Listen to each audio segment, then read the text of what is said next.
सतगुरु तुम दयालो, दाता तुम दयालो, तुम लगो मेरी दौड़।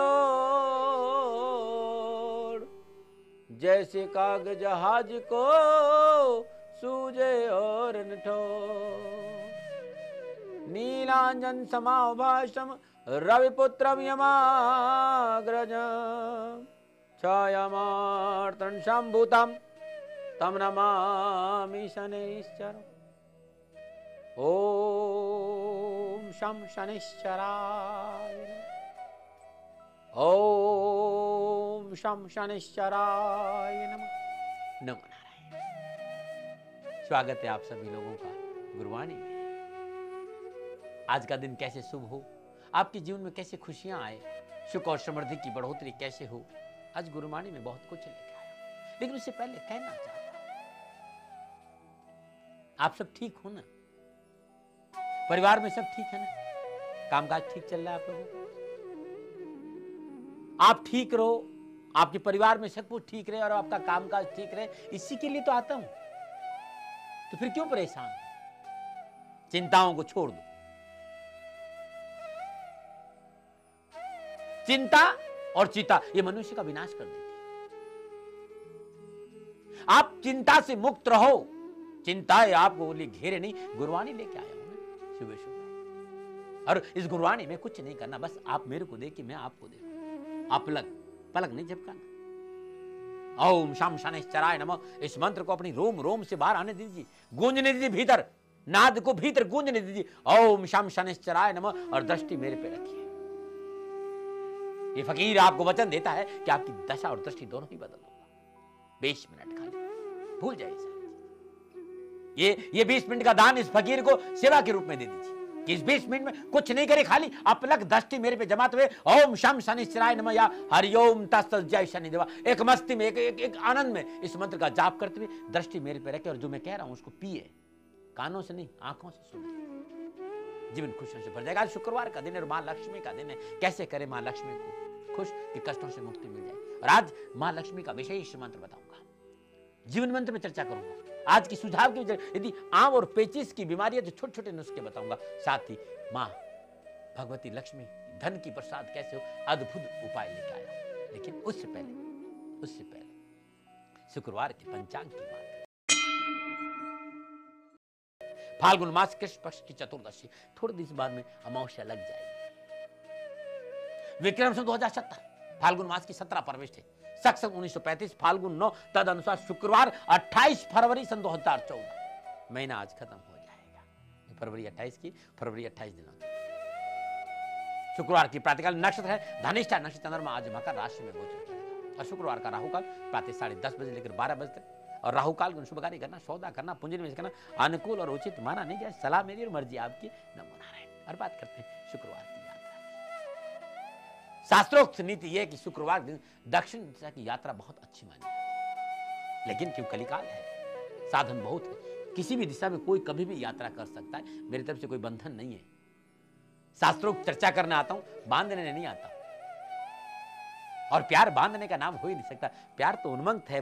मैं आपसे प्यार करता हूं, मैं आपको बांधने जकड़ने के लिए थोड़ी आया हूं। मैं तो आपको खुला रख रहा हूं। पंख उड़िए, पंख पसारिए। हाँ, जो सनातन संस्कृति उसे अवगत जरूर करवा। तो मानना नहीं मानना ये तो आपका काम है ना। लेकिन एक बात जरूर कहता हूं, यदि आप बाहर निकल रहे हैं शुक्रवार के दिन, कहीं पर घर से बाहर निकलने से पहले दही खाकर, थोड़ा सा दही में गुड़ डाल लीजिए और दही का सेवन करके घर से बाहर जाइए। अवश्य आपके जब तक बाहर निकले तो कहीं ना कहीं आपको सफलता जरूर मिलेगी। ऐसा मेरा सोच भी है और मेरा प्रयास भी है। नमो नारायण। बात करते जिनका आज जन्मदिन है, जिनकी शादी की सालगिरह। यदि आज आपका जन्मदिन और आपकी शादी की सालगिरह, पहले तो मेरी ओर से हार्दिक शुभकामनाएं। भगवान शनिदेव आपकी संपूर्ण मनोकामनाएं, आपका जीवन सदा खुशियों से भरा रहे, आपके जीवन में सदा आनंद से बाहर रहे। प्रभु से मेरी प्रार्थना और मेरा आशीर्वाद आपके साथ। नमो नारायण। 28 फरवरी आपका जन्मदिन है और आपकी शादी की सालगिरह है। और जीवन में कहीं कोई परेशानी है, ये उपाय जीवन का हिस्सा बना दीजिए। अद्भुत उपाय जो कभी खाली नहीं। रात्रि में श्रद्धानुसार साबुत मूंग 7 बार अपने ऊपर से उसार कर पानी में भिगो दीजिए। सुबह उठिए, पक्षियों को डाल दीजिए। जल पीपल के पेड़ में। बस ये उपाय करके देखिएगा, तब मेरे से बात करिएगा। नंबर 1, ये छोटे छोटे मेरे नुस्खे, छोटे छोटे मेरे उपाय, ये नुस्खे उपाय राहु काल सारे आपको www.shanidham.in पे मिल जाएंगे, या शनि शत्रुनाई मित्र है श्री शनिधाम, ये मेरी फेसबुक है, उस पर आपको मिल जाएंगे। नंबर 9 और बात करते हैं आज के जीवन मंत्र।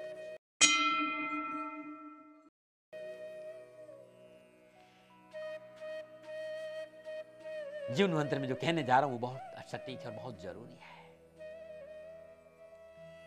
हमारे एक जमाना था, ज्यादा दूर जाने की बात नहीं, मात्र 150 साल पहले की बात कर रहा हूं। परिवार में यदि 5 सदस्य हैं, उसमें से 4 सदस्य एकदम स्वस्थ है, यूं कह सकते 4.5 सदस्य एकदम तंदुरुस्त है। ऐसा जमाना था, बीमारी नाम की चीज नहीं थी। हमारे यहां जमाना ऐसा आ गया है कि आज 5 सदस्य है, उसमें से 4.5 सदस्य बीमार है।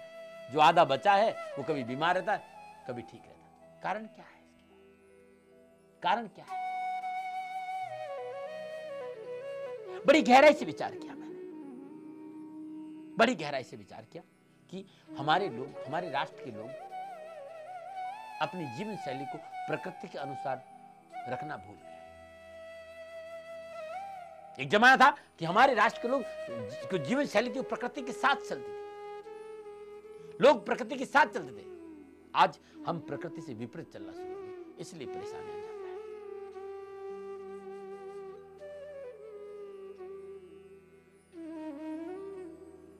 मेरी बात को समझिए, वास्तव में आप स्वस्थ रहना चाहते हैं तो भारत का आयुर्वेद कहता है कि स्वयं में स्थित रहना ही स्वस्थ है। स्वस्थ की परिभाषा क्या है? स्वयं में स्थित रहना। स्वस्थ की परिभाषा स्वयं में कैसे स्थित रहे, ये हम भूल गए। भारत का आयुर्वेद बीमारियों का इलाज नहीं करता है, वो स्वास्थ्य की चर्चा करता है। आयुर्वेद में बीमारियां नहीं है। यदि आयुर्वेद और प्रकृति का पालन कर दे तो मेरा विश्वास करो, हमें बीमारियां के पास बीमारियां नहीं फटक सकती। आजकल मैं देखता हूं सुबह उठते ही लोग खाना कम, गोलियां ज्यादा खाते, खाने के बाद गोलियां, खाने से पहले गोलियां। कारण क्या? क्योंकि हमारा संबंध प्रकृति से छूट गया है।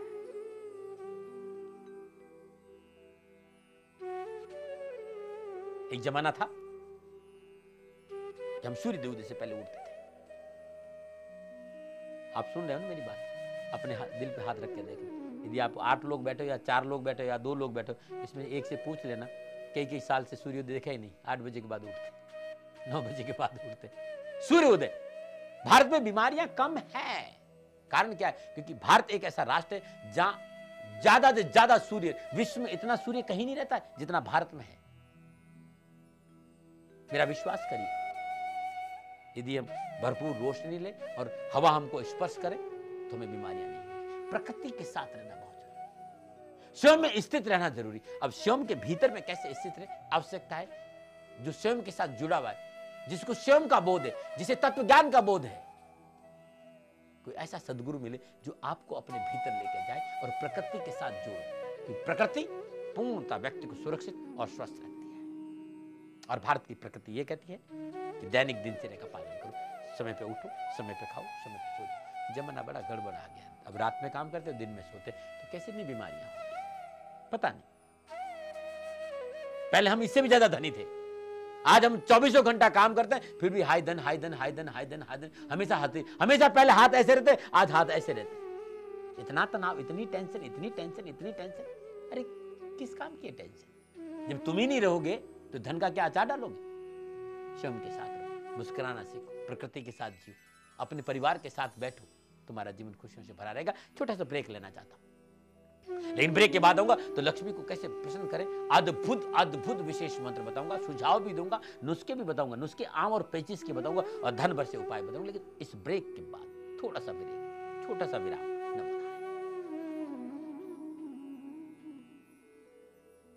नमन। ब्रेक के बाद सभी दर्शकों का दाती महाराज तहे दिल से स्वागत करते हैं। शुक्रवार का दिन है, ब्रेक से पहले मैंने आपको बताया था कि माता लक्ष्मी को प्रसन्न करने का अद्भुत विशेष मंत्र क्या, वो बताऊंगा। और आज शुक्रवार का दिन, और आज के दिन मां लक्ष्मी की आराधना का दिन है। आज के दिन नित्य कर्म निर्वृत हो, स्नान उपरांत अपनी पूजा घर में मां लक्ष्मी के श्री विग्रह के सामने देसी घी का दीपक जलाए, दीपक प्रज्वलित करें, और दीपक प्रज्वलित करने के बाद उसमें 7 पीली सरसों डाल दें और वहीं बैठकर ओम लंग लक्ष्मी नमः, ओम लंग लक्ष्मी नमः इस मंत्र की 7 माला जाप करें। 7 माला जाप करने पर मां लक्ष्मी को लड्डू का भोग लगाए।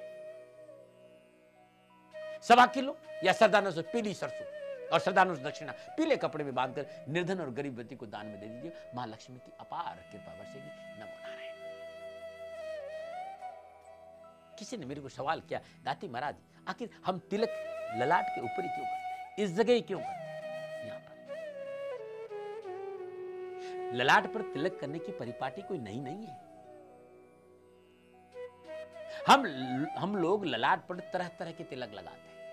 संप्रदाय भेद हो सकता है, तिलकों का रंग अलग हो सकता है, आकृति अलग हो सकती है, अंतर अवश्य हो सकता है, लेकिन लगाते यही है, लगाते ललाट पर। कठोपनिषद में तिलक की धारण विधि की चर्चा करते हुए कहते हैं कि हृदय की नाड़ी में सुषुम्ना नाम की नाड़ी का मस्तक के सामने वाले भाग में जब हिस्सा सुषुम्ना मेरुदंड से उठती है और मूलाधार से उठते हुए मेरुदंड के सारे चलते हुए इला और पिंगला के साथ उसका जो मिलन है वो यहाँ आज्ञा चक्र पर है, इस जगह पर। वो जगह है जहां पर इला और पिंगला और सुषुम्ना का मिलन होता है।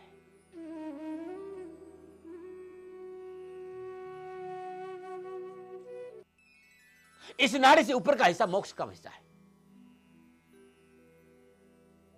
यहां से प्राणोत्क्रमण की बाद चारों दिशा में नाड़ियां फैल जाती है। सुषुम्ना नाड़ी का मार्ग ऊर्ध्व दिशा की ओर रहता है। जिस मार्ग में सुषुम्ना नाड़ी का ऊर्ध्व भाग साफ तौर पर देगा, ऐसी गहरी रेखा हर व्यक्ति के ललाट पर रहती है। यहां पर सुषुम्ना एक ऊर्जा है, कोई नाड़ी के रूप में ये ऊर्जा है। ये जब भीतर की तार जब तक नहीं खुलेंगे, सद्गुरु का ज्ञान नहीं मिलेगा, नाद का बोध नहीं होगा, शब्द की गति समझ में नहीं आएगी, ओम सोंग से बाहर नहीं आएंगे। ध्यान रखना, बहुत गहरा ज्ञान है, तब तक सुषुम्ना समझ में नहीं आएगी। लेकिन इसका अनुभव ललाट के या इस जगह पर हर व्यक्ति के ललाट पर मौजूद रहता है। और यहां पर सुंदर चंदन का लेप करने से, केसर का तिलक का अलग अलग लेप है चंदन, अद्भुत लाभ है। और चंदन का लेप सुषुम्ना नाड़ी पर लगाने से अध्यात्म के अनुकूल विशिष्ट प्रक्रिया संपन्न हो जाती है। मैंने कहा ना, इला और पिंगला, सूर्य और चंद्र, मैं आपको इसे उलझाना नहीं चाहता हूं। इला और पिंगला ऋणात्मक धनात्मक,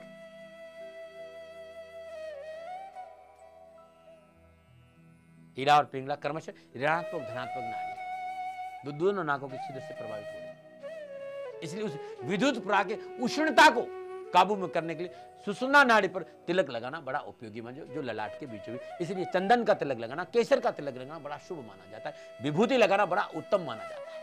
इसलिए ललाट के बीचों बीच में तिलक लगाया, और यही दर्शन के अंदर, यही गुरु के अंदर है। इसलिए ललाट पर इस जगह पर तिलक लगाते। आप समझ रहे हैं मेरी बात? यहां पर नमो नारायण। और बात करते हैं शुक्रवार के सुझाव की।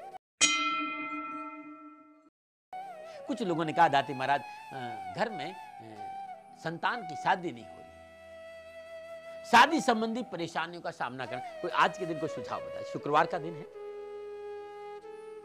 और यदि विवाह संबंधी परेशानियों का सामना करना पड़ रहा हो तो 12 के 12 राशि के लोग नित्य कर्म स्नान उपरांत भगवान सूर्य को जल चढ़ाने के बाद भगवान शिव के शिव में जल से अभिषेक करें। 108 बेल पर सफेद चंदन से ओम लिख दे और भगवान शिव के शिवलिंग पर अर्पित कर दे, और वहीं बैठकर ओम नमः शिवाय इस मंत्र का जाप आज कर देते हैं तो अवश्य शादी संबंधी परेशानियों का निवारण हो जाएगा। नमो नारायण।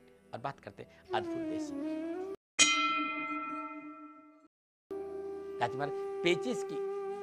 आम है, पेचिस से तो क्या करें, बहुत सुंदर नुस्खे। बबूल की कॉमन पत्तियां एक मुट्ठी दिन में 2 या 3 बार बस चबाकर खा लीजिए। मैं आप कह रहा हूं ना भाई, बबूल देसी बबूल, ध्यान रखना, अंग्रेजी बबूल नहीं, देसी बबूल की मुट्ठी भर पत्तियां ले लीजिए, कोमल पत्तियां, और चबाकर, एकदम चबाकर दिन में 2 या 3 बार चबा दीजिए। कैसी भी आंव या दस्त होगा राहत मिल जाएगी। 1 भाग काले तिल, 5 भाग मिश्री पीस ले, लुगदी बना दे और बकरी के दूध का सेवन करें। कैसे भी आंव और पेचिस होगी राहत मिल जाएगी। मीठे नीम की पत्तियों का रस सेवन करने से आंव में लाभ मिलता है। पुदीने के रस में प्याज और नींबू का रस मिलाने से आंव से तुरंत छुटकारा मिल जाता है। आंवले की पत्तियों को छाछ के साथ लेने से अजीर्ण और दस्त में लाभ होता है। मैंने ये भी देखा है कि बेलगिरी नहीं होती, बेलगिरी के चूर्ण में गुड़ मिलाकर गोली बनाकर सेवन कर लीजिए, खूनी दस्त ठीक हो जाते हैं। ये छोटे छोटे मेरे नुस्खे हैं, छोटे छोटे मेरे उपाय हैं। इन छोटे छोटे नुस्खे, छोटे छोटे उपाय www.shanidham.in पे मिल जाएंगे। मैं प्रजापिता ब्रह्मा नहीं, मैं कोई आयुर्वेदाचार्य नहीं, ये संतों का अनुभव था, मैंने बांट दिया। सेकंड ओपिनियन आपका अधिकार है, मैंने कभी नहीं कहा कि मैं जो कह रहा हूं आप मान लीजिए। और कुछ लोगों ने कहा दादी महाराज टॉन्सिल की प्रॉब्लम है तो क्या करें, तो प्राण मुद्रा, टॉन्सिल में रामबाण, अनामिका और मध्यमा पे अंगूठा, ये प्राण, देखिए छोटी अंगुली, ये दोनों पर अंगूठा, इन दोनों पर अंगूठा, ये है प्राण मुद्रा। इस प्राण मुद्रा का रोज 24 मिनट तक अभ्यास करने से टॉन्सिल की प्रॉब्लम खत्म हो जाएगी। न मना रहे। और बात करते हैं आज का धन वर्ष उपाय। कुछ लोगों ने कहा दादी महाराज दुकान पे जाते हैं, दिन भर मक्खियां उड़ाते हैं, क्या करें? मैं सच कह रहा हूं, पहले तो एक काम कर लीजिए, दुकान पे जाते सबसे पहले हाथ पैर धोकर घी का दीपक जला दीजिए, शुद्ध चंदन की धूप बत्ती जला दीजिए, और श्रद्धा अनुसार किसी गरीब निर्धन व्यक्ति को गुड़ का दान दे दीजिए। हर रोज ये करिए, दुकान अच्छी चलेगी। या फिर किसी पुष्य नक्षत्र में गरीब और जरूरतमंद व्यक्ति को तिल के लड्डू और केलों का दान देके देखिए। ये उपाय उस दिन करें और लगातार 43 श्रद्धा अनुसार तिल के लड्डू और केलों का दान लगातार 43 दिन देके धन जरूर आएगा, धन संबंधी परेशानी का निवारण हो जाएगा। नमो नारायण। आपका दिन शुभ रहे, भगवान शनि की आप अपार कृपा बनी रहे, प्रभु से मेरी यही कामना और मेरा आशीर्वाद आपके साथ। गुरुवाणी में आज इतना ही। कल भगवान शनिदेव को कैसे मनाएं इस पे चर्चा करूंगा, साथ ही समाज और परिवार में आपका वर्चस्व कैसे बना रहे, क्या है शनिवार का अद्भुत विशेष मंत्र, सुझाव और उपाय, ये सब लेके आऊंगा। लेकिन आज इतना ही।